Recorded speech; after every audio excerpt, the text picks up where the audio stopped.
First question 2024 జనవరి 6న ఇస్రో ఆదిత్య L1ను తుది కక్షలోకి విజయవంతంగా పంపించగా ఎన్ని ఏళ్ళు సేవలు అందించనుంది? చూడండి, ఆదిత్య L1 అనేది ఎంత ఇంపార్టెంట్ అంటే అంత ఇంపార్టెంట్ అనమాట. ఇస్రో చేపట్టినటువంటి అత్యంత అద్భుతమైనటువంటి ప్రయోగాలలో ఈ ఆదిత్య L1 మిషన్ కూడా ఒకటి. సరే, ముందు ఆదిత్య L1 మిషన్ గురించి చూద్దాం. ఆదిత్య L1 మిషన్ 2023 సెప్టెంబర్ 2వ తారీఖున ఇస్రో ఆధ్వర్యంలో తిరుపతి జిల్లాలోని శ్రీహరికోటలో ఉన్నటువంటి సతీష్ ధావన్ స్పేస్ సెంటర్ నుంచి అత్యంత విజయవంతంగా ప్రయోగించడం జరిగిందనమాట. దీనికోసం ఏ రాకెట్ ఉపయోగించారంటే PSLV C-57. ఆదిత్య L1 మిషన్లో భాగంగా ఉపయోగించినటువంటి రాకెట్ ఏదంటే కనుక PSLV C-57 polar satellite launching vehicle C-57 గుర్తుపెట్టుకోవాలి. దేనికోసం ఈ ప్రయోగం అంటే కనుక సౌర వాతావరణం, సూర్యునికి సంబంధించినటువంటి విషయాలపైన అధ్యయనం చేయాలి. సౌర వాతావరణాన్ని, అదేవిధంగా క్రోమోస్పియర్, కరోనా లాంటి వాటి విషయాలను తెలుసుకోవడం కోసం, సూర్యునికి సంబంధించి క్రోమోస్పియరు, కరోనా ఇవి ఉంటాయి కదా, వాటికి సంబంధించినటువంటి విషయాలు తెలుసుకోవడం కోసం ఇస్రో వాళ్ళు చేపట్టినటువంటి ప్రయోగం అన్నమాట. సూర్యునిపైన ఇస్రో చేపట్టిన మొట్టమొదటి ప్రయోగం ఏదైనా ఉందంటే అది ఆదిత్య L1 అనమాట. ఇక్కడ L1 అనే దాని విషయమే మనం చదువుకోవాల్సింది. L1 అనగా లాగ్రాంజ్ పాయింట్ అనమాట. ఈ లాగ్రాంజ్ పాయింట్ ఎక్కడ ఉంటుందంటే కనుక భూమి నుంచి 1.5 మిలియన్ కిలోమీటర్ల దూరంలో ఉంటుందన్నమాట. 1.5 మిలియన్ కిలోమీటర్ల దూరంలో ఉన్నటువంటి లాగ్రాంజ్ పాయింట్లో చేరి ఓకేనా ఈ సూర్యుని పైన పరిశోధన చేయవలసి ఉందన్నమాట. భూమికి సూర్యునికి మధ్య ఉన్నటువంటి పాయింట్ అనమాట ఇది. భూమికి సూర్యునికి మధ్య ఉన్నటువంటి పాయింట్ అనమాట లాగ్రాంజ్ పాయింట్. 1.5 మిలియన్ కిలోమీటర్ల దూరంలో ఉంటుంది. దీని కారణం చేత దాదాపు 127 రోజులు ప్రయాణించి 127 రోజుల తర్వాత ఇప్పుడు తుది కక్షలోకి, హలో కక్షలోకి ఇస్రో ప్రవేశపెట్టడం జరిగిందనమాట. హలో కక్ష అంటారనమాట. ఆ లాగ్రాంజ్ పాయింట్ తిరిగేటువంటి కక్ష ఉంటుంది కదా, ఆ కక్షను ఏమంటారంటే హలో కక్ష అంటారనమాట. ఇక నుంచి అక్కడే ఉంటూ 5 సంవత్సరాల కాలానికి పనిచేస్తుందన్నమాట. ఈ ఆదిత్య L1 మిషన్ వ్యవధి ఎంత అంటే కనుక 5 సంవత్సరాలు. ఈ 5 సంవత్సరాలు ఈ హలో కక్ష నుంచే ఓకేనా సూర్యునికి సంబంధించినటువంటి విషయాలపైన పరిశోధనలు జరుగుతుందన్నమాట.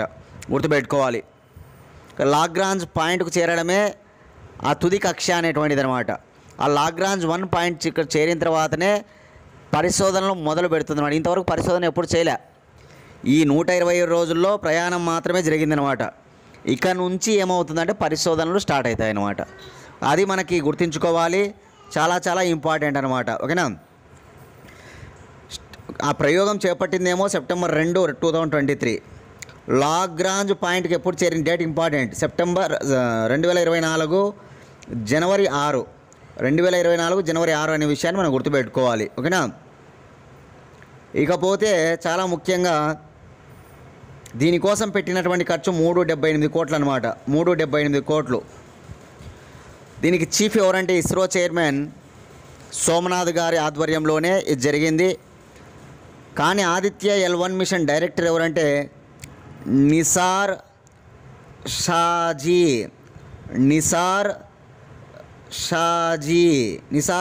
అని నోట్ చేసుకోవాలి డైరెక్టర్ పేరు. ఓకేనా. మీకు క్వశ్చన్ ఏంటంటే కనుక ఎక్స్పోశాట్ 2024 జనవరి 1వ తారీఖున ఇస్రో చేపట్టినటువంటి మిషన్ PSLV C-58 లేదా ఎక్స్పోశాట్ మిషన్ అనమాట.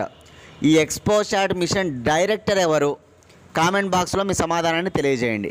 ఎక్స్పోశాట్ మిషన్ డైరెక్టర్ ఎవరు అనేది కామెంట్ బాక్స్లో మీ సమాధానాన్ని తెలియజేయండి. ఓకేనా. సరే, 2024 జనవరి 6వ తారీఖున సాయంత్రం 4:17 ఈ హలో కక్షలోకి ఓకేనా అత్యంత విజయవంతంగా ఇస్రో వాళ్ళు ఓకేనా చేర్చడం జరిగిందనమాట. ఈ ఆదిత్య L1 మిషన్ను అత్యంత విజయవంతంగా హలో కక్షలోకి ప్రవేశపెట్టడం జరిగిందనమాట 4 గంటల 15 నిమిషాలకు. అది గుర్తుపెట్టుకోవాలి. ఈ ఆదిత్య L1 మిషన్లో ఉన్నటువంటి పేలోడ్స్ చూస్తే విఈఎల్సి అనేటువంటి పేలోడ్ ఉంటుంది. విఈఎల్సి పేలోడ్ పేరు విఈఎల్సి అనమాట. దాని పూర్తి పేరు visible emission line coronagraph. Visible emission line coronagraph. Visible emission line coronagraph payload పేరు నోట్ చేసుకోవాలి. విఈఎల్సి ఇంపార్టెంట్ చాలా. నెక్స్ట్ ఇంకొక పేలోడ్ ఏంటంటే ఎస్యుఐటి పూర్తి పేరు నోట్ చేసుకోండి. Solar ultra violet imaging telescopy. Solar ultra violet imaging telescopy ఇది ఎస్యుఐటి అనమాట. మరొక ఉపగ్రహం ఓకేనా SOLEXS సోలెక్స్. SOLEXS అనమాట. Solar low energy X-ray spectroscopy.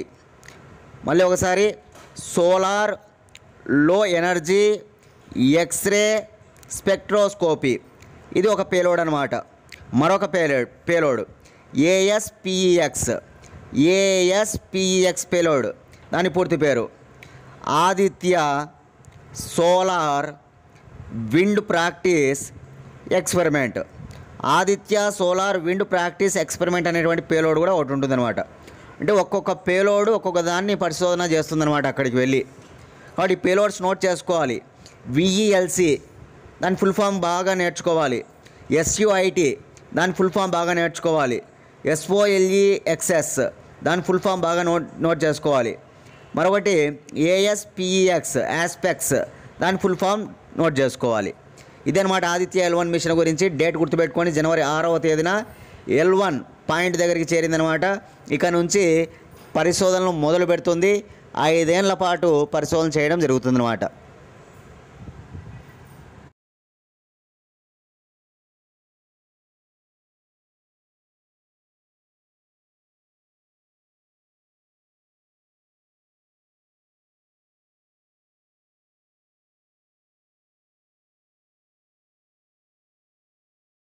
Second question, చిన్న ఉపగ్రహం తయారీకి భారత్ ఏ దేశంతో కలిసి చేయనున్న ఒప్పందంను క్యాబినెట్ ఆమోదించింది?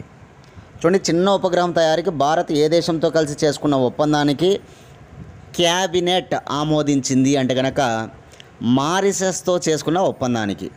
చూడండి, భారతదేశానికి మారిషస్కు మధ్య ఒక ఒప్పందం జరిగిందనమాట. ఈ ఒప్పందంలో భాగంగా చిన్న ఉపగ్రహాల తయారీకి చేయాలన్నమాట. దీనికోసం 20 కోట్లు ఖర్చు అవుతుందంట. ఈ 20 కోట్లు కూడా ఎవరు పెట్టనున్నారు అంటే కనుక ఖర్చు భారతదేశమే పెట్టనుందన్నమాట. కాబట్టి గుర్తుంచుకోవాలి, మారిషస్ మరియు భారత్ కలిసి తయారు చేసినటువంటి చిన్న ఉపగ్రహాలు ఎవరు ప్రయోగిస్తారు అంటే మాత్రం ఇస్రో వాళ్ళు ప్రయోగిస్తారనమాట. తయారు చేసే ఒప్పందం మాత్రం 2 దేశాల మధ్య. దానికి పెట్టే ఖర్చు కూడా భారతదేశమే 20 కోట్లు.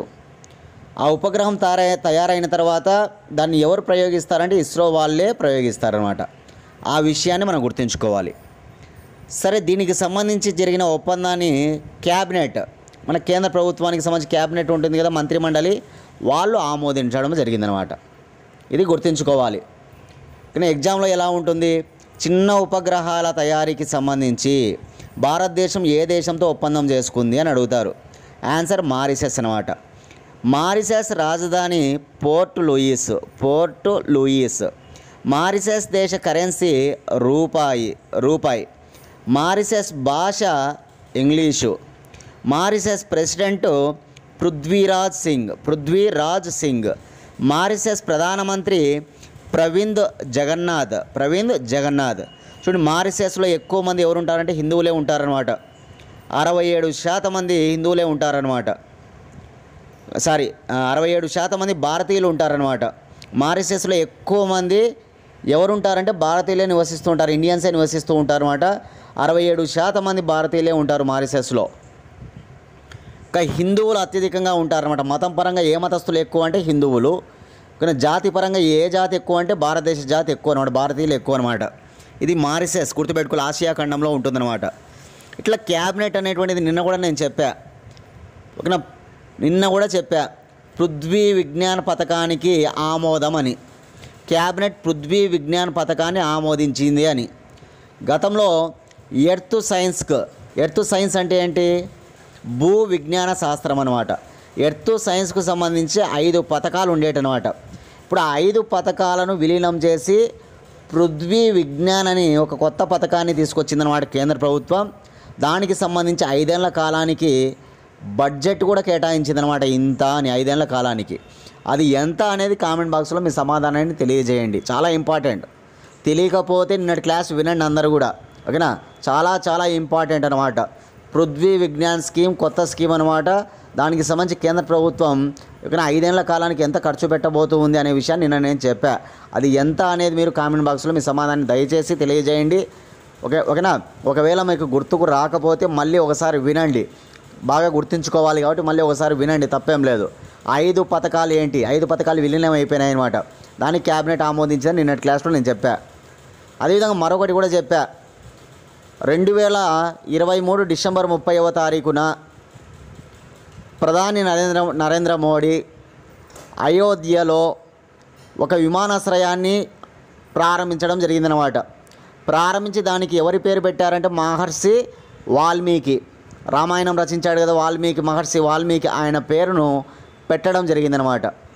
ఇప్పుడు క్యాబినెట్ ఏం చేసిందంటే కనుక అంతర్జాతీయ విమానాశ్రయంగా గుర్తింపునిస్తూ క్యాబినెట్ ఆమోదించిందని నిన్ననే నేను చెప్పా. కానీ అదే ఆ విషయాన్ని మనం గుర్తుపెట్టుకోవాలి. అదేవిధంగా ఇండియా మరియు గయానా మధ్య జరిగినటువంటి ఒప్పందాలు ఉన్నాయన్నమాట. ఇండియా మరియు గయానా, దక్షిణ అమెరికాలో గయానా అనే ఒక దేశం ఉంటుంది. ఆ 2 దేశాల మధ్య జరిగిన ఒప్పందాలు కూడా క్యాబినెట్ ఆమోదించని నిన్నటి క్లాస్లో నేను చెప్పా, ఓకేనా? ఆ 3 ఇది 1 4 జత చేసుకోవాలి మీరు. మొత్తం క్యాబినెట్ ఆమోదించినటువంటి ఏమేమి ఉన్నాయనేది మొత్తం 4 విషయాలు మీరు అన్నీ కూడా ఒక చోట రాసుకోండి, బాగా గుర్తుంటాయి, ఓకేనా? మీరు కామెంట్ బాక్స్లో చేయాల్సిన సమాధానం ఏంటి? పృథ్వీ విజ్ఞాన్కు 5 ఏళ్ల కాలానికి పెట్టనున్న ఖర్చు ఎంత అనేది కామెంట్ బాక్స్లో మీ సమాధానాన్ని తెలియజేయాలి.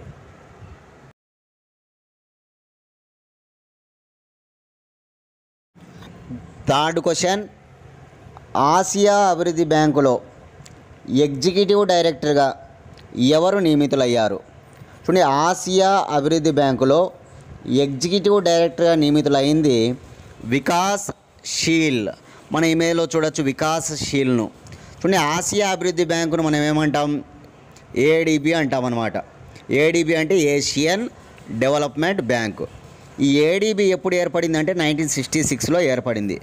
1966 అనమాట. ఏడిబి ప్రధాన కార్యాలయము ఫిలిప్పీన్స్ మనీలా అనమాట. ఫిలిప్పీన్స్ రాజధాని మనీలాలో ఉంటుంది. ఏడిబి డైరెక్టర్ జనరల్గా ఎవరుంటారు? ఏడిబి డైరెక్టర్ జనరల్గా ఎవరుంటారు అంటే కనుక మససుగు అసకావా అనమాట. ఇప్పుడు ఈ ఏడిబికి ఎగ్జిక్యూటివ్ డైరెక్టర్గా ఎవరు నియమించబడ్డాడంటే వికాస్ షీల్, మన ఇండియన్ అనమాట. వికాస్ షీల్, ఇది గుర్తుపెట్టుకోవాలి. ఇకపోతే ఇక్కడ ఆప్షన్స్లో ఉన్న వాళ్ళని మనం ఒకసారి చూద్దాం. వికాస్ షీల్ ఆసియా అభివృద్ధి బ్యాంకు ఎగ్జిక్యూటివ్ డైరెక్టర్గా నియమించబడ్డాడు. ఇటీవలనే మనం దినేష్ త్రిపాఠి గురించి చెప్పాం. దినేష్ త్రిపాఠి వచ్చేసి నేవీ, మన ఇండియన్ నేవీ ఉంది కదా, ఇండియన్ నేవీకి వైస్ అడ్మిరల్గా నియమించబడ్డాడు అనమాట. ఎవరు? దినేష్ త్రిపాఠి. కొత్తగా వచ్చిన వాళ్ళే ఇక్కడ ఆప్షన్లో 4 కూడా. నెక్స్ట్ రఘురామ్ అయ్యర్, మన భారత ఒలింపిక్ సంఘం, ఇండియన్ ఒలింపిక్ కమిటీ ఉంటుంది కదా, ఇండియన్ ఒలింపిక్ కమిషన్, కానీ ఆ ఇండియన్ ఒలింపిక్ కమిటీకి సిఈఓగా, చీఫ్ ఎగ్జిక్యూటివ్ ఆఫీసర్గా నియమించబడ్డాడు రఘురామ్ అయ్యర్ అనమాట. Sanjiv Khanna NALSA, NALSA, national legal service authority చైర్మన్గా నియమించబడింది ఎవరంటే కనుక సంజీవ్ ఖన్నా అనమాట. ఈయన సుప్రీంకోర్టు ప్రజెంట్ ఓకేనా 2వ సీనియర్ న్యాయమూర్తి అనమాట ఈ సంజీవ్ ఖన్నా. ఈ 4 నోట్ చేసుకోవాలి, చాలా ఇంపార్టెంట్. ఇటీవలనే కొత్తగా అపాయింట్మెంట్ అయిన వాళ్ళు అనమాట. ఈ వికాస్ షీల్ అనేటువంటి వ్యక్తిని కూడా మైండ్లో పెట్టుకోవాలి. ఎందుకంటే ఏడిబి అంటే చాలా మెయిన్ బ్యాంకు కాబట్టి ఆసియా ఖండంలో 68 దేశాలు సభ్యత్వాన్ని కలిగి ఉంటాయన్నమాట.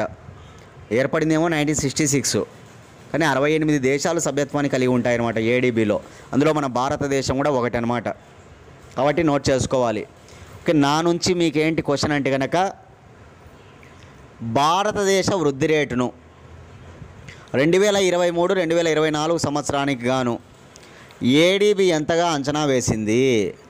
ఏడీబీ ఎంతగా అంచనా వేసింది మన దేశ వృద్ధి రేటును? అది కామెంట్ బాక్స్లో మీ సమాధానాన్ని తెలియజేయండి.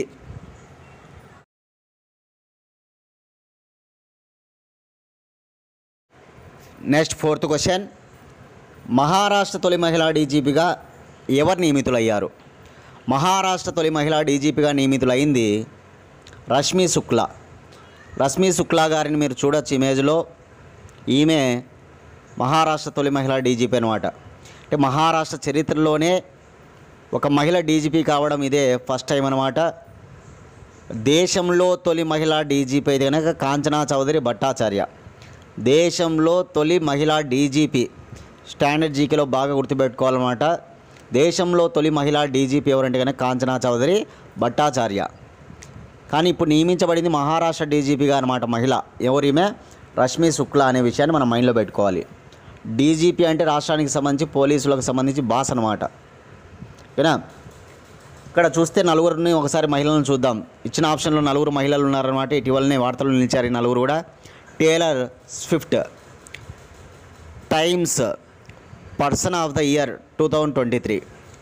Times person of the year 2023గా ఎవరు అంటే కనుక టేలర్ స్విఫ్ట్ అనమాట. అమెరికాకు చెంది గొప్ప పాప్ గాయని అనమాట. రష్మీ శుక్లా మహారాష్ట్ర తొలి మహిళా డీజీపీ రష్మీ శుక్లా. గీతికా కౌల్ ప్రపంచంలోనే అతి ఎత్తైన యుద్ధక్షేత్రం సియాచిన్ గ్లేసియర్ అనమాట. ప్రపంచంలోనే అత్యంత ఎత్తైన యుద్ధక్షేత్రం, అతి ఎత్తైన హిమానీనాదం ఏది? సియాచిన్ అనమాట. లడఖ్లో ఉంటుంది సియాచిన్. ఆ సియాచిన్లో మొట్టమొదటిసారిగా మెడికల్ వైద్యురాలిగా చేరిందన్నమాట. వైద్యురాలిగా, మెడికల్ ఆఫీసర్గా ఎవరంటే కనుక ఈ గీతికా కౌల్ అనమాట. ఇంతవరకు అక్కడికి మహిళలు వెళ్ళడానికే సాహసించలేదు. ఒక మెడికల్ అధికారిగా చేరిందనమాట. ఎవరంటే కనుక గీతికా కౌలు. ఇది కూడా మనం ఇంపార్టెంట్ చాలా గుర్తుంచుకోవాలి. నినా సింగ్. నినా సింగ్ ఎవరు? CISF central industrial security force. Central industrial security force అనమాట CISF. ఈ CISFకు ఇటీవలనే తొలి మహిళా డైరెక్టర్ జనరల్గా నినా సింగ్ నియమించబడిందని మనం చెప్పుకున్నాం. CISFకు తొలి మహిళా డైరెక్టర్ జనరల్గా నినా సింగ్. సియాచిన్లో తొలి మెడికల్ అధికారిగా గీతికా కౌలు. మహారాష్ట్ర తొలి మహిళా డీజీపీగా Rashmi Shukla. Times person of the year 2023గా టేలర్ స్విఫ్ట్ అనమాట. ఈ 4 నోట్ చేసుకోవాలి.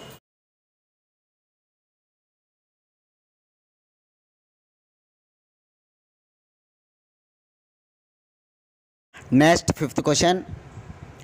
అయోధ్య నుంచి రామజ్యోతితో వారణాసికి వెళ్ళనున్న ముస్లిం మహిళ ఎవరు? చూడండి, అయోధ్య నుంచి రామజ్యోతితో వారణాసికి వెళ్ళనున్న ముస్లిం మహిళ ఎవరు అంటే కనుక 2 ముస్లిమ్స్ ఉన్నారనమాట. ఆ 2 ముస్లిమ్స్ పేర్లు రాసుకోవాలి. నేను ఇక్కడ ఆప్షన్స్లో ఒకరినే ఇచ్చాను మీకు. మీరు 2 పేర్లు రాసుకోవాలన్నమాట. ఎక్కడి నుంచి ఎక్కడికి అనేది ఇక్కడ మైండ్లో పెట్టుకోవాలి మీరు. అయోధ్య నుంచి వారణాసికి అనమాట. కానీ ఈ 2 ముస్లింలు కూడా ఏం తీసుకుని వెళ్తారంటే రామజ్యోతిని తీసుకుని వెళ్ళడం జరుగుతుందన్నమాట. అయోధ్య టు వారణాసి. వారణాసి గొప్ప పుణ్యక్షేత్రం అనమాట.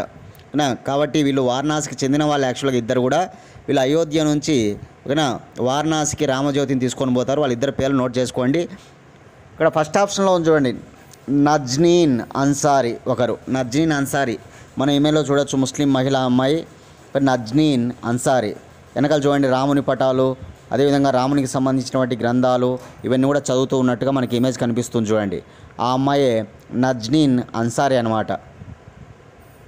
ఓకేనా? ఆమె రాముని భక్తురాలట.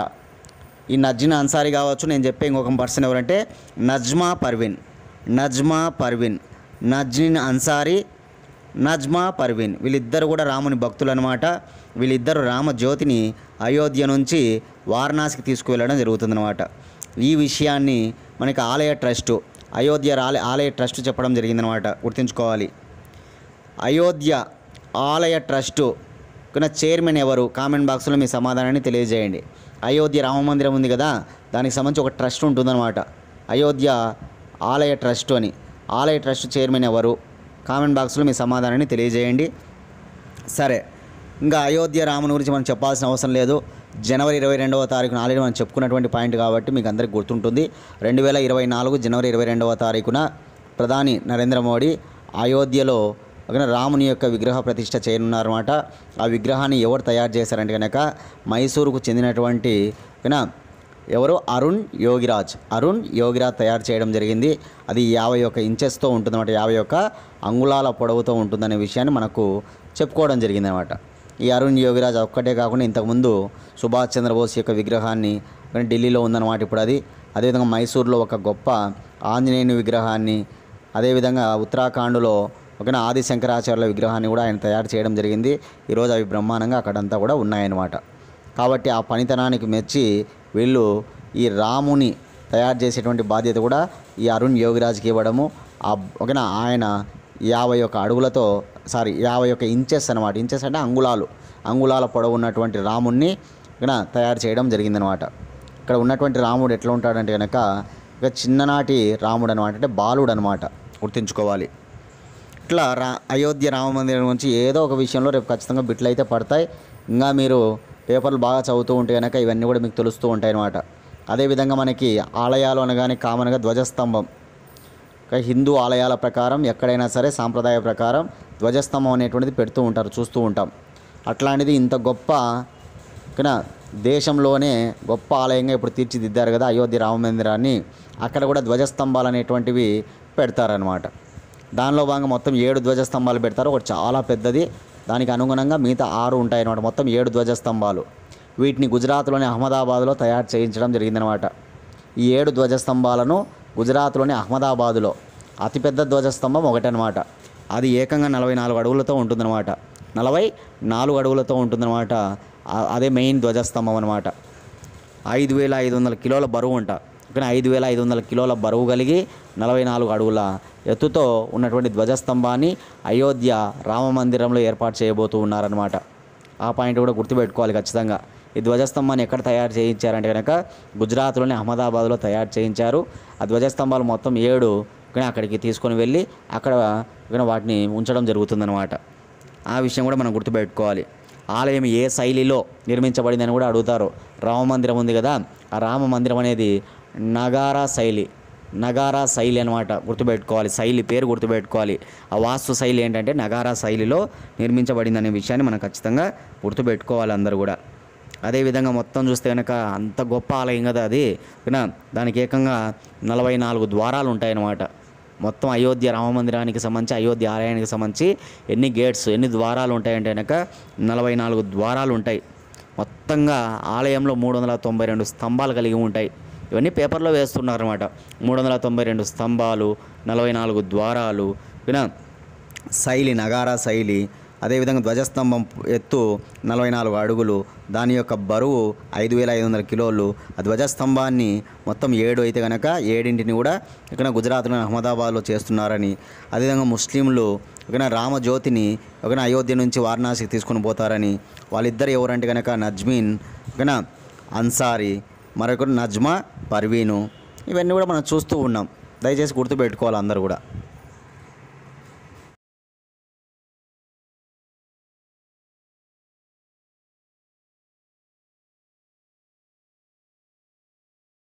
సిక్స్త్ క్వశ్చన్, రామ్సర్ కన్వెన్షన్ కింద వెట్లాండ్ సిటీ అడిటేషన్ స్కీమ్కు భారత ప్రభుత్వం ఏ నగరాలను ఎంపిక చేసింది? చూడండి, రామ్సర్ కన్వెన్షన్ అనేది చాలా ఇంపార్టెంట్ అనమాట. రామ్సర్ కన్వెన్షన్ కింద వెట్లాండ్ సిటీ అడిటేషన్ స్కీమ్కి మన భారత ప్రభుత్వం ఏ నగరాలను ఎంపిక చేసిందంటే 3 నగరాలను ఎంపిక చేయడం జరిగింది. 3 నగరాలను ఎంపిక చేసి పంపించడం జరిగిందనమాట. ఆ 3 నగరాలు ఏమిటంటే కనుక 1 ఇండోరు, 2 భోపాలు, 3 ఉదయ్పూర్. చాలా ఇంపార్టెంట్. మధ్యప్రదేశ్లోని ఇండోర్, మధ్యప్రదేశ్లోని భోపాలు, రాజస్థాన్లోని ఉదయ్పూర్. ఈ 3 నగరాలను కూడా, ఈ 3 సిటీస్ అనమాట ఇవి. ఆ సిటీస్ని ఎంపిక చేసి రామ్సర్ కన్వెన్షన్కు పంపించడం జరిగిందన్నమాట. ఏంటి రామ్సర్ కన్వెన్షన్ అంటే? చూడండి, చిత్తడి నేలలను సంరక్షించడం కోసం, చిత్తడి నేలలు ఉంటాయి కదా వెట్లాండ్స్, ఆ చిత్తడి నేలలను సంరక్షించడం కోసం అంతర్జాతీయంగా 1971లో ఒక కన్వెన్షన్ ఏర్పాటైందనమాట. అదే రామ్సర్ కన్వెన్షన్. ఇరాన్ దేశంలోని రామ్సర్ అనే నగరంలో ఆ కన్వెన్షన్ స్టార్ట్ అయిందనమాట. ఇరాన్ దేశంలోని రామ్సర్ అనే ఒక సిటీలో ఆ కన్వెన్షన్ స్టార్ట్ అయింది కాబట్టి దాన్ని రామ్సర్ కన్వెన్షన్ అంటారనమాట. ఈ రామ్సర్ కన్వెన్షన్ 1971 గుర్తుపెట్టుకోవాలి, చాలా చాలా ఇంపార్టెంట్ అనమాట. ఇయర్ 1971. ఈ రామ్సర్ కన్వెన్షన్ కింద రామ్సర్ సైట్లు ఎప్పుడు గుర్తించబడ్డాయంటే 1975 అనమాట. అట్లా మన భారతదేశంలోని ఎన్నో చిత్తడి నేలలు రామ్సర్ సైట్లుగా గుర్తించబడ్డాయి అనమాట. రామ్సర్ సైట్లన్నా వెట్లాండ్స్ అన్నా ఒకటే. ఎందుకంటే చిత్తడి నేలల సంరక్షణే రామ్సర్ వాళ్ళు తీసుకున్నారు కాబట్టి, రామ్సర్ కన్వెన్షన్ కాబట్టి దాన్నే రామ్సర్ సైట్స్ అంటారు, వెట్లాండ్ సైట్స్ అని కూడా అంటారనమాట. ఓకేనా, గుర్తుపెట్టుకుని 1971 ఫిబ్రవరి 2 రామ్సర్ కన్వెన్షన్ జరిగిందనమాట. దానిలో మన భారతదేశం కూడా చేరింది. కాబట్టి మన భారతదేశంలో రామ్సర్ సైట్లను చేరుస్తూ ఉన్నారనమాట. ప్రజెంట్ ఎన్ని రామ్సర్ సైట్లు, ఎన్ని చిత్తడి నేలలు గుర్తించబడ్డాయంటే కనుక 75 ఉన్నాయి. నెంబర్ గుర్తుపెట్టుకోవాలి. భారతదేశానికి స్వాతంత్రం వచ్చి 75 సంవత్సరాలు పూర్తయిన సందర్భంగా 75ంటిని కనుక కొన్ని తక్కువ ఉంటే కనుక లాస్ట్కి ఫైనల్గా అన్నీ కూడా గుర్తించి 75 చేయడం జరిగిందనమాట. ఆంధ్రప్రదేశ్లో ఉన్న ఒకే ఒక రామ్సర్ సైటు కొల్లేరు అనమాట. కొల్లేరు గుర్తుపెట్టుకోవాలి. ఆంధ్రప్రదేశ్లో ఉన్న ఒకే ఒక రామ్సర్ సైట్ ఏదంటే కొల్లేరు. ఎక్కువ రామ్సర్ సైట్లు ఏ రాష్ట్రానికి చెందినవి అంటే కనుక, అంటే ఎక్కువ చిత్తడి నేలలు గుర్తించబడ్డాయి ఎక్కడంటే తమిళనాడులో. తెలంగాణకు సంబంధించి ఒక్క రామ్సర్ సైట్ కూడా లేదనమాట, ఒక్క రామ్సర్ సైట్ కూడా లేదు. కాబట్టి గుర్తుంచుకోవాలి. 3 నగరాలు ఇప్పుడు ఏవి పంపించారంటే కనుక ఇండోరు, భోపాలు, ఉదయపూర్. ఇప్పుడు ఆ సిటీల లేక వచ్చి మొత్తం ఆ చుట్టుపక్కల ఉన్నటువంటి చిత్తడి నేలలను వాళ్ళు పరిశీలిస్తారనమాట. అలా పరిశీలించిన తర్వాత వాటిని రామ్సర్ సైట్గా వాళ్ళు చేర్చడం జరుగుతుందన్నమాట. కాబట్టి ఈ 3 నగరాలు గుర్తుంచుకోవాలి. మధ్యప్రదేశ్లోని ఇండోర్, మధ్యప్రదేశ్లోని భోపాల్, రాజస్థాన్లోని ఉదయపూర్ అనేటువంటి 3 సిటీస్ను ఓకేనా సెలెక్ట్ చేసి పంపించడం జరిగిందనమాట.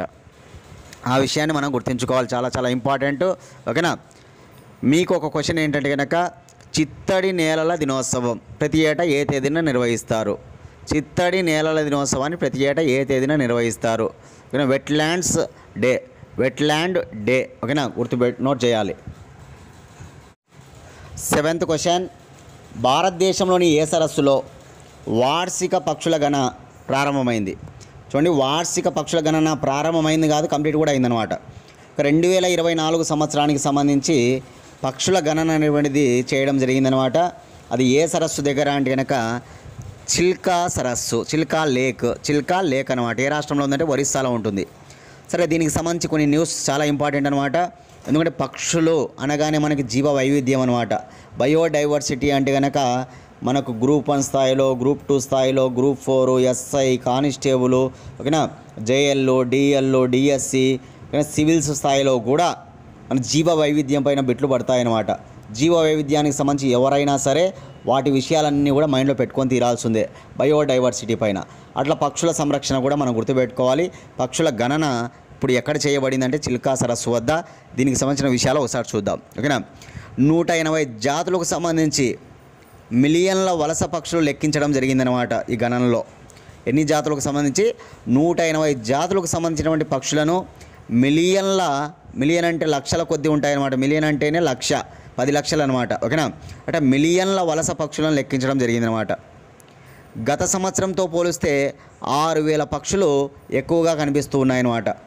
ఈ చిల్కా సరస్సు వద్ద గత సంవత్సరంతో పోల్చినప్పుడు ఈ సంవత్సరం ఎన్ని పక్షుల గణన పెరిగిందంటే కనుక, సెన్సెస్ ఎంత పెరిగిందంటే కనుక 6,000 పక్షులు పెరిగాయంట. ఓకేనా, దశాబ్ద కాలంలో ఎప్పుడో కనిపించిన ఒక పక్షి ఇప్పుడు గుర్తించడం జరిగిందనమాట. పల్లాస్ ఫిష్ డేగా, ఆ పక్షి పేరు నోట్ చేసుకోవాలి. పల్లాస్ ఫిష్ డేగా అనేటువంటి పక్షి ఇటీవల ఏ గణనలో భాగంగా గుర్తించబడింది అంటే కనుక చిల్కా సరస్సులో పక్షుల గణనలో భాగంగా. ఎప్పుడో 10 ఏళ్ల ముందు కనిపించిందంట ఆ చిల్కా సరస్సులో. మళ్ళీ తర్వాత ఎక్కడ కూడా పక్షుల గణనలో ఎక్కడ కనిపించలేదంట. మళ్ళీ ఇప్పుడు కనిపించిందనమాట పల్లాస్ ఫిష్ డేగా అనేటువంటి పక్షి. అది కూడా గుర్తుపెట్టుకోవాలి. 11,37,759 11,37,759 వలస పక్షులను గుర్తించడం జరిగిందనమాట. 11,37,759 759 వలస పక్షులను గుర్తించడం జరిగిందనమాట. దీనికి సంబంధించి చాలామంది పక్షి శాస్త్రవేత్తలు, ఒక 120 మందికి పైగా పక్షి శాస్త్రవేత్తలు, వన్యప్రాణి సంస్థల అధ్యయన గొప్ప గొప్ప శాస్త్రవేత్తలు, అట్లా 21 బృందాలు 21 బృందాలు ఈ పక్షుల గణన చేయడం జరిగిందనమాట. ఇది గుర్తుంచుకోవాలన్నమాట. 11,37,759 వలస పక్షులు ఉన్నట్టుగా ఓకేనా వీళ్ళు గణనలో చెప్పడం జరిగింది. 180 జాతులను వాళ్ళు లెక్క కట్టడం జరిగింది. మిలియన్ల వలస పక్షులను లెక్కించడం జరిగిందనమాట. కాబట్టి గత సంవత్సరంతో పోల్చినప్పుడు 6,000 పక్షులు ఎక్కువగా ఇక్కడ వలస వచ్చినట్టుగా తెలుస్తూ ఉంది. గత 10 ఏళ్ల ముందు కనిపించిన ఒక పక్షి మళ్ళీ ఇప్పుడు కనిపిస్తుంది. ఆ పక్షి ఏదంటే పల్లాస్ ఫిష్ డేగా. ఇవి గుర్తుంచుకోవాలి. ఒక మినిమం ఈ విషయాలు గుర్తుంచుకోవాలన్నమాట. దీనికి సంబంధించి చిలుక సరస్సు వద్ద పక్షుల గణన చేయడం జరిగిందనమాట. చూడండి, పక్షి అధ్యయన శాస్త్రాన్ని ఏమంటారంటే ఆర్నిథాలజీ అంటారు. ఆర్నిథాలజీ. పక్షి శాస్త్ర పితామహుడు సలీం అలీ అనమాట. పక్షి శాస్త్ర పితామహుడు, ఫాదర్ ఆఫ్ ఇండియన్ ఆర్నిథాలజీని ఎవరిని అంటారంటే సలీం అలీని పిలుస్తారు. ఇండియన్ ఆర్నిథాలజీ సలీం అలీని. వన్యప్రాణుల సంరక్షణ చట్టం 1972 అనమాట. దానిలో భాగంగా గణన చేయడం జరిగిందనమాట. వన్యప్రాణుల సంరక్షణ చట్టం ఎప్పుడు 1972. అటవీ సంరక్షణ చట్టం ఎప్పుడు 1980. జీవ వైవిధ్య చట్టం బయోడైవర్సిటీ యాక్ట్ ఎప్పుడు 2002. ఇప్పుడు చెప్పిన 3 చట్టాలు నోట్ చేసుకోవాలి అందరూ. వన్యప్రాణి సంరక్షణ చట్టం వైల్డ్ లైఫ్ ప్రొటెక్షన్ యాక్ట్ 1972. అటవీ సంరక్షణ చట్టం ఫారెస్ట్ ప్రొటెక్షన్ యాక్ట్ అనమాట. ఫారెస్ట్ ఓకేనా 1980. జీవ వైవిధ్య చట్టం బయోడైవర్సిటీ యాక్ట్ అంటారు 2002. ఇవన్నమాట కొన్ని చట్టాలు కూడా నేను చెప్పేప్పుడు 3 కూడా నోట్ చేసుకోండి, చాలా ఇంపార్టెంట్. ఇక సరస్సులు అనగానే సరస్సుల పైన కూడా మనకి జాగ్రఫీలో ఉంటాయి కదా సరస్సుల అధ్యయన శాస్త్రాన్ని లిమ్నాలజీ అంటారు. లిమ్నాలజీ. భారతదేశంలో అతిపెద్ద మంచినీటి సరస్సు ఏది? అతిపెద్ద మంచినీటి సరస్సు ఊలార్, జమ్మూ కాశ్మీర్. భారతదేశంలో అతిపెద్ద ఉప్పునీటి సరస్సు ఏది? ఉప్పునీటి సరస్సు సాంబార్, రాజస్థాన్. భారతదేశంలో అతి పొడవైన సరస్సు ఏది? చిల్కా సరస్సు, ఒరిస్సా. భారతదేశంలో అగ్నిపర్వత సరస్సు ఏది? లునార్, మహారాష్ట్ర. భారతదేశంలో అతి ఎత్తైన సరస్సు ఏది? చోలాం సరస్సు, సిక్కిం. ఇట్లా సరస్సులపైన బిట్లు అడుగుతూ ఉంటారు. ఆంధ్రప్రదేశ్లో 2 సరస్సులు, కొల్లేరు, పులికాట్. కొల్లేరు సరస్సు మంచినీటి సరస్సు, పులికాట్ సరస్సు ఉప్పునీటి సరస్సు అనమాట. పులికాట్ ఆంధ్రప్రదేశ్ తమిళనాడు బార్డర్లో ఉంటుందన్నమాట. ఇక్కడ మంచినీటి సరస్సు ఏదంటే కొల్లేరు, ఉప్పునీటి సరస్సు ఏదంటే పులికాట్ అనమాట. పులికాట్ పెద్దదా కొల్లేరు పెద్దదా అంటే మళ్ళీ పులికాటే పెద్దది. కొల్లేరు కంటే పులికాట్ పెద్దది ఆంధ్రప్రదేశ్లో. ఇక మన భారతదేశంలో అతిపెద్ద సరస్సు ఏదంటే కొల్లేరు సరస్సు అనమాట. కొల్లేరు సరస్సు గుర్తుపెట్టుకోవాలి. సరే, ఊలార్ సరస్సు. భారతదేశంలో అతిపెద్ద సరస్సు ఊలార్ సరస్సు అనమాట, జమ్మూ కాశ్మీర్లో ఉంటుంది. కొన్ని సరస్సులు రాసుకుని రాష్ట్రాలు నేను చెప్తా. ఊలార్, పాంగాంగ్. ఊలార్ సరస్సు జమ్మూ కాశ్మీర్, పాంగాంగ్ సరస్సు కూడా జమ్మూ కాశ్మీరే. సాంబార్ సరస్సు రాజస్థాన్, పుష్కర్ సరస్సు రాజస్థాన్, ఉదయ్పూర్ సరస్సు రాజస్థాన్, దెబర్ సరస్సు రాజస్థాన్. సాంబారు, పుష్కరు, ఉదయ్పూరు, దెబర్ ఈ రాజస్థాన్ అనమాట. కొల్లేరు సరస్సు ఆంధ్రప్రదేశ్, పులికాట్ సరస్సు ఆంధ్రప్రదేశ్. కొల్లేరు పులికాట్ ఎక్కడ? ఆంధ్రప్రదేశ్ అనమాట. చిల్కా సరస్సు ఒరిస్సా, బలిమెల సరస్సు ఒరిస్సా. చిల్కా సరస్సు, బలిమెల సరస్సులు ఒరిస్సా. అష్టముడి సరస్సు కేరళ, వెంబనాడ్ సరస్సు కేరళ, సస్తన్ కొట్టి కేరళ. అష్టముడి, వెంబనాడు, సస్తన్ కొట్టి కేరళ. భీమ్తాల్ సరస్సు ఉత్తరాఖండ్, నైనిటాల్ సరస్సు ఉత్తరాఖండ్. భీమ్తాలు, నైనిటాలు ఉత్తరాఖండ్. లునార్ సరస్సు మహారాష్ట్ర. లునార్ సరస్సు వచ్చేసి మహారాష్ట్ర. లోక్తక్ సరస్సు మణిపూర్. చోలాం సరస్సు సిక్కిం. ఇప్పుడు చెప్పిన సరస్సులు అతి ముఖ్యమైన సరస్సులు నోట్ చేసుకోవాలి, చాలా ఇంపార్టెంట్ అన్నమాట. సాంబార్ రాజస్థాన్.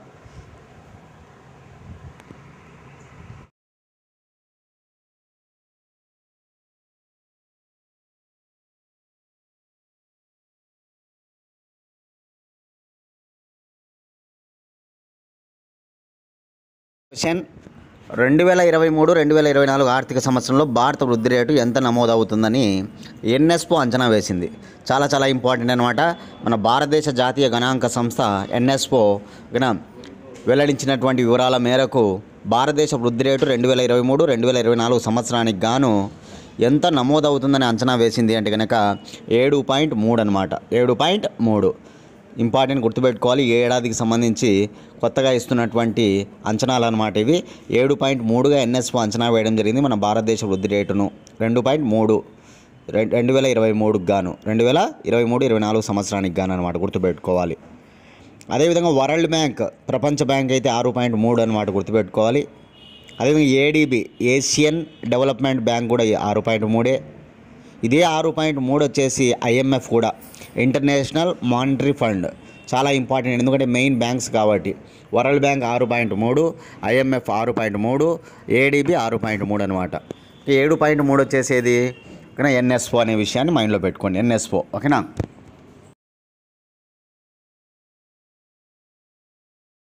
క్వశ్చన్, ప్రపంచ ఆరోగ్య సంస్థ ఆసియా విభాగపు సలహాదారుడిగా నియమితులైన తెలుగువారెవరు? చూడండి, ప్రపంచ ఆరోగ్య సంస్థ ఆసియా విభాగపు సలహాదారునిగా నియమితులైనటువంటి మన తెలుగువాడు ఎవరంటే కనుక ఆయనే అడప కార్తీక్ అనమాట. కార్తీక్ అనేటువంటి వ్యక్తి మన తెలంగాణకు చెందినటువంటి ఖమ్మం జిల్లా వాసి అనమాట.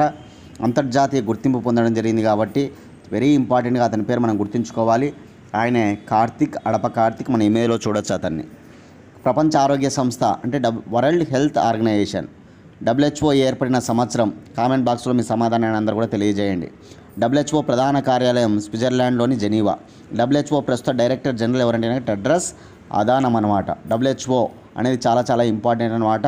దానికి సంబంధించి ఆసియా ఖండానికి సంబంధించి ఈరోజు అడ్వైజర్గా ఎవరు నియమించబడ్డారంటే కనుక అడప కార్తీక్ అనే విషయాన్ని మైండ్లో పెట్టుకోవాలి. ఆప్షన్లో పతంజలి శాస్త్రి ఉన్నారు. ఇటీవలనే కేంద్ర సాహిత్య అకాడమీ అవార్డు. మన భారతదేశంలో ఉన్నటువంటి అధికార భాషలు 22 అధికార భాషలకు సంబంధించి ప్రతి భాషలో అవార్డులు ఇవ్వడం జరిగింది. తెలుగుకు సంబంధించి కేంద్ర సాహిత్య అకాడమీ అవార్డు పొందింది ఎవరంటే పతంజలి శాస్త్రి. ఇక మీరు చేయాల్సిన సమాధానం ఏంటంటే కనుక పతంజలి శాస్త్రికి ఏ రచనకు అవార్డు వచ్చింది తెలుగులో? పతంజలి శాస్త్రికి ఏ రచనకు సంబంధించి అవార్డు వచ్చింది? కామెంట్ బాక్స్లో మీ సమాధానాన్ని తెలియజేయండి. అదేవిధంగా పోయిన సంవత్సరం కేంద్ర సాహిత్య అకాడమీ అవార్డు చదువుల బాబుకు వచ్చిందనమాట. చదువుల బాబుకు ఏ రచనకు గాను వచ్చింది అవార్డు? అలాగే నేను బాగా రివిజన్ చేసినటువంటివి అనమాట, బాగా కరెంట్ అఫైర్స్లో, కాబట్టి మీరే ఆన్సర్ చేయాలి. చిరంజీవి శ్రీనివాస్ ఇటీవలనే మనకు డయాబెటీస్ సంబంధించి, మధుమేహానికి సంబంధించి ఒక గొప్ప పరికరాన్ని కనుగొన్నాడు అనమాట మన చిరంజీవి శ్రీనివాస్. తెలుగువాడే, ఇతను కూడా అనంతపురకు చెందినటువంటి వాడు అని చెప్పి మనం చెప్పుకున్నాం. ఆంధ్రప్రదేశ్లోని అనంతపురం జిల్లా వాసి అనమాట చిరంజీవి శ్రీనివాస్. ఆయన కూడా ఇటీవల వార్తల్లో నిలిచాడనమాట. కాబట్టి వీళ్ళందరినీ కూడా మైండ్లో పెట్టుకొని మీరు చదువుకోవాలి. ఓకేనా. నేను అడిగినటువంటి ప్రశ్నలకు కామెంట్ బాక్స్లో సమాధానాలు దయచేసి చేయండి. చదువుల బాబు రచన, పతంజలి శాస్త్రి రచన, WHO ఏర్పడిన సంవత్సరం, ఈ 3 కూడా.